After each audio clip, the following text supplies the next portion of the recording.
Sunday ஸ்பெஷலாக இன்றைக்கி நம்ம பார்க்க போகிற ரெசிபி ஆஃப்கான் மட்டன் மலாய் கிரேவி தாங்க. நேற்று நான் ஆஃப்கான் காபுலி மட்டன் புலாவ் போட்டிருந்தேன். அந்த புலாவுக்கு இந்த சைட் டிஷ் ரொம்ப சூப்பராக இருக்குங்க. வாங்க எப்படி செய்யலான்னு பார்க்கலாம். 1 கிலோ மட்டன் எடுத்துருக்கேன். நல்லா க்ளீன் பண்ணி வாஷ் பண்ணிவிட்டு 1 டேபிள் ஸ்பூன் இஞ்சி பூண்டு விழுது, கொஞ்சம் உப்பும் சேர்த்து கொஞ்சமாக தண்ணி சேர்த்து குக்கரை மூடி 2 விசில் கொடுத்து ஸ்டவ் ஆஃப் பண்ணி வச்சிடலாம். அடுத்து ஒரு மிக்ஸி ஜாரில் வெங்காயம், பச்சை மிளகாய், கொத்தமல்லி இதெல்லாம் சேர்த்து கொஞ்சமாக தண்ணி சேர்த்து நல்லா நைஸாக அரைச்சி நம்ம எடுத்துக்கலாம். நைஸாக அரைச்சி இந்த பேஸ்ட்டை இந்த மாதிரி பதத்தில் இருக்கணுங்க. அடுத்து குக்கரை நம்ம ஓப்பன் பண்ணி பார்க்கலாம். மட்டன் பாதி அளவு வெந்திருக்கணும். அதில் இருக்க தண்ணியெல்லாம் நல்லா ட்ரை ஆகணும்.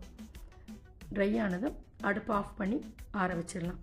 அடுத்து ஒரு பவுலில் 200 ml கட்டி தயிர், 150 ml ஃப்ரெஷ் க்ரீம் ரெண்டும் சேர்த்து நல்லா அடித்து நம்ம அரைச்சி வச்சுருக்க மசாலாவோட நல்லா கலந்து விட்டு அதோட 1 டீஸ்பூன் இஞ்சி பூண்டு விழுது, கொஞ்சம் உப்பு, 1 டீஸ்பூன் சீரகத்தூள், 1 டீஸ்பூன் கரம் மசாலா, 1 கொத்து கஸ்தூரி மேத்தி இதையெல்லாம் சேர்த்து நல்லா மிக்ஸ் பண்ணி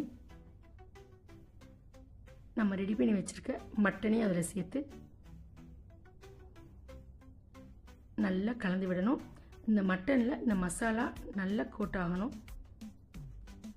அதுக்கப்புறம் ஒரு பேன் அடுப்பில் வச்சு கொஞ்சமாக நெய் சேர்த்து இந்த மட்டனை நல்லா கொஞ்சம் அந்த மசாலாலாம் வடித்து எடுத்து அதில் அரேஞ்ச் பண்ணி வச்சிடலாம்.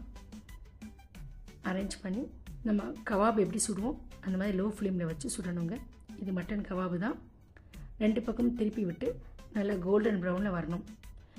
இந்த மட்டன் கிரேவி ரொம்ப சூப்பராக இருக்குங்க. இதோடைய மட்டன் அவ்வளோ ஒரு ஜூஸியாக இருக்கும். மட்டனே அவ்வளோ டேஸ்ட்டாக இருக்கணும். அதோட கிரேவி அதை விட டேஸ்ட்டாக இருக்குங்க. இந்த மாதிரி கிரேவியெல்லாம் நம்ம சாப்பிட்றதுக்கு ரெஸ்டாரண்ட் தேடி போய் சாப்பிட்றோம். ஆனால் வீட்லேயே ஈஸியாக செஞ்சிடலாம். ரெடி ஆகிடுச்சு. மட்டன் எல்லாம் நம்ம ஆற வச்சிடலாம். அடுத்து அந்த மட்டன் வேக வச்ச குக்கர்லேயே அந்த மிச்சம் இருக்க நெய்யை ஊற்றி 3 கிராம்பு 3 ஏலக்காய் சேர்த்து நல்லா அது பொரிஞ்சதும் அந்த இருக்க மசாலாவை அதில் ஊற்றி நல்லா கலந்து விடணும். அதில் இருக்க எண்ணெயெல்லாம் பிரிஞ்சு வரணும். மசாலா நல்லா குக் ஆகணும். இந்த ஸ்டேஜில் நம்ம சுட்டு வச்சுருக்க கவாபை அந்த கிரேவியில் சேர்த்து நல்லா கலந்து விட்டு எண்ணெய் பிரிஞ்சு வரும். அந்த ஸ்டேஜில் அடுப்பு கறி எடுத்து சூடு பண்ணி அதில் வச்சு கொஞ்சமாக நெய் சேர்த்து அதில் ஒரு புகை வரும். அப்படியே நம்ம குக்கர் மூடி விட்டு கொஞ்சம் நேரம் கழித்து திறந்து அதை எடுத்துடலாம்.